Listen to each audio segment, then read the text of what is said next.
नमस्कार, जय श्री कृष्ण। कठोपनिषद में एक कथा आती है कि एक बार नचिकेता के पिता ने एक यज्ञ किया और दान में वे बीमार गायें भी दान करने लगे।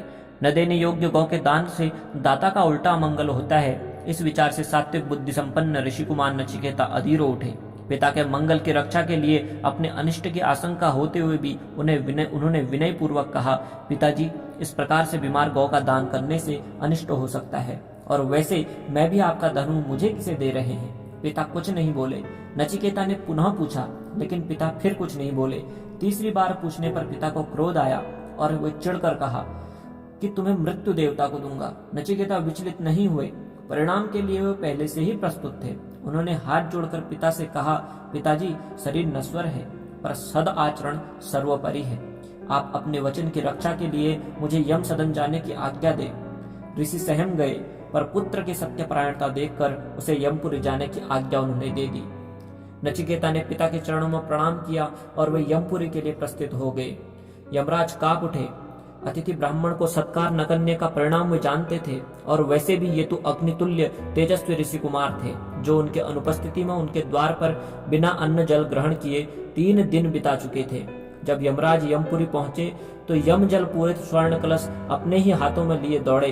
उन्होंने नचिकेता को सम्मान पूर्वक पाद्यार्घ देकर अत्यंत विनय से कहा, आदरणीय ऋषि कुमार, पूज्य अतिथि होने के बाद भी आपने मेरे द्वार पर 3 दिन उपवास में बिता दिए। यह मेरा अपराध है।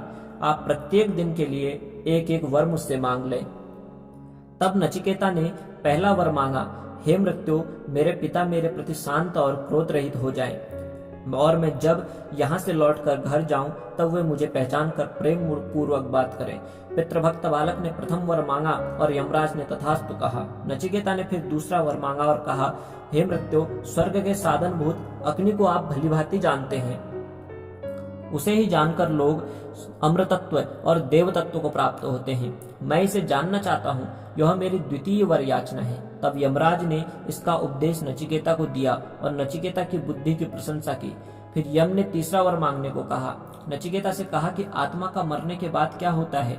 कुछ लोग कहते हैं कि आत्मा अविनाशी है और कुछ लोग कहते हैं कि इसका क्षय हो जाता है। कृपया आप मुझे आत्मतत्व का उपदेश करें। यमराज ने कहा कि आत्मविद्या साधारण विद्या नहीं है। उन्होंने नचिकेता को कुछ और मांगने को कहा और नचिकेता को बहुत प्रलोभन दिया, परंतु नचिकेता अपनी जिद पर अड़े रहे और अंत में यमराज ने उनसे प्रसन्न होकर उन्हें उपदेश दिया और कहा कि वह नित्य है, शाश्वत है, सनातन है, शरीर के नाश होने पर भी बना रहता है। वह सूक्ष्म से सूक्ष्म और महान से भी महान है।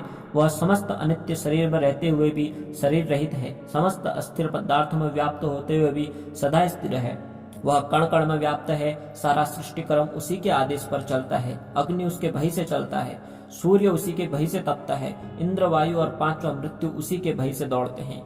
जो पुरुष काल के गाल में जाने के पूर्व उसे जान लेता है, वे मुक्त हो जाते हैं। शोकादि क्लेशों को पार कर परमानंद को प्राप्त कर लेते हैं। यम ने कहा, वह न तो वेदों के प्रवचन से प्राप्त होता है, न विशाल बुद्धि से मिलता है, और न केवल जन्म भर शास्त्रों के श्रवण से ही मिलता है।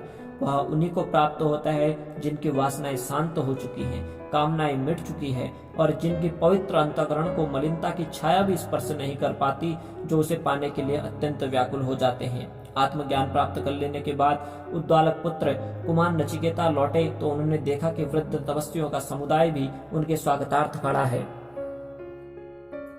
इस प्रकार नचिकेता यमपुरी से यमराज का आशीर्वाद पाकर वापस आए। जय श्री कृष्ण, जय श्री राधे।